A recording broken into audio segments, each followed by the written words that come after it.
So picture this. It's the middle of World War II, some of the darkest days, right? And this former atheist, a guy named C.S. Lewis, gets on the BBC radio.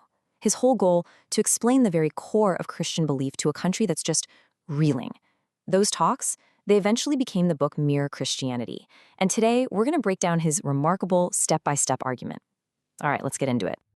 Now, right out of the gate, Lewis makes something super clear.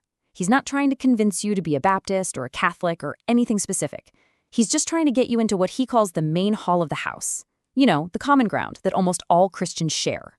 The different rooms, the denominations, that's a conversation for another day. First, he says you've just got to get inside the front door. So how's he going to build this argument? Well, it's a journey in 5 parts. First, we'll figure out what he even means by mere Christianity. Then we're going to follow a clue he finds, something he calls the moral law. After that, we'll see where that clue takes us, face a really surprising choice, and at the very end, we'll uncover what he thinks the whole point of all this is. Okay, so what is mere Christianity?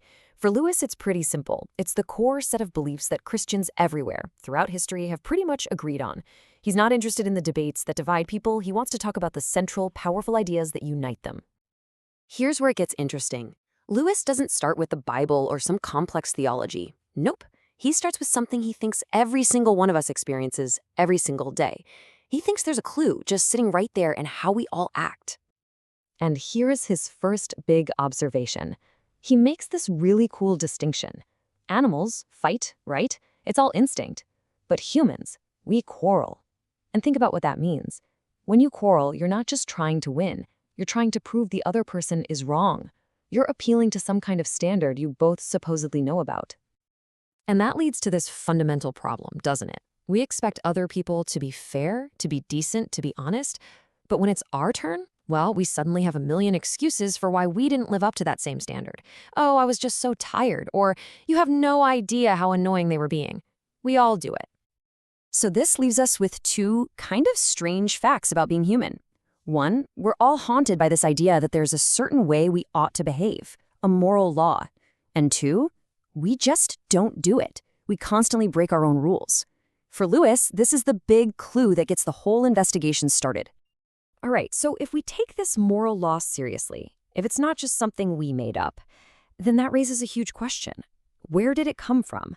What does the fact that it exists tell us about, well, everything? And this is the logical next step. I mean, think about it. A law like gravity just describes what a rock does when you drop it. But the moral law describes what a person ought to do, even if they don't. It's a totally different kind of law. So what's the source? Or maybe, who is the source? Lewis basically says we have 2 main options here. First, there's the materialist view. The universe is just stuff, it just happened, and life is a cosmic accident.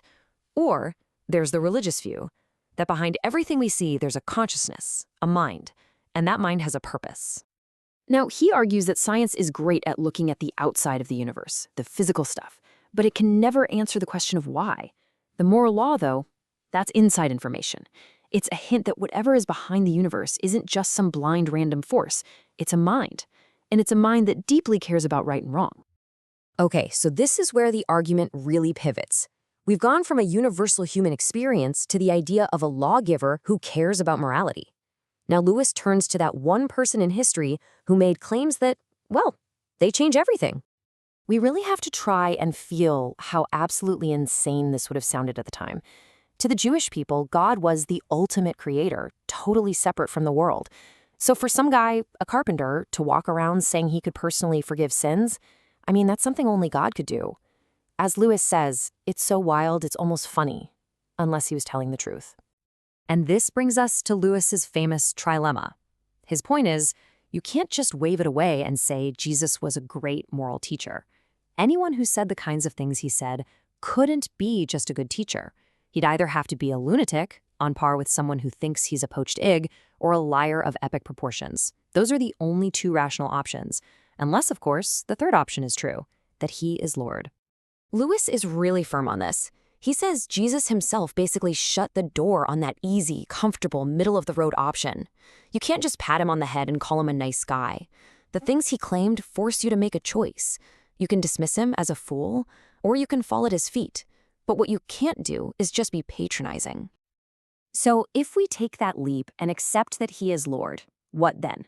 What's the whole point?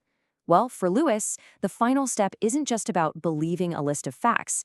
It's about a total, radical transformation of who you are. And this is a huge idea. We're not talking about just being a slightly better version of yourself. This is about becoming something else entirely. Lewis saw Christianity as the next stage of human evolution, a change as dramatic as a stone statue suddenly coming to life as a real man. To get this across, Lewis uses two Greek words. There's bios, which is just biological life. It's the stuff we and animals have. It runs down, it decays, it dies. But then there's Zoe. That's the spiritual, uncreated, eternal life that God has.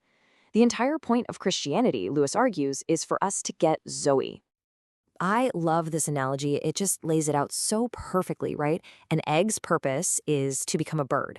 It can't just stay a really, really good egg forever. Eventually, it has to either hatch or it's going to go bad. There isn't a third option. And Lewis says, that's us. That's our choice. And this is really the climax of the whole argument.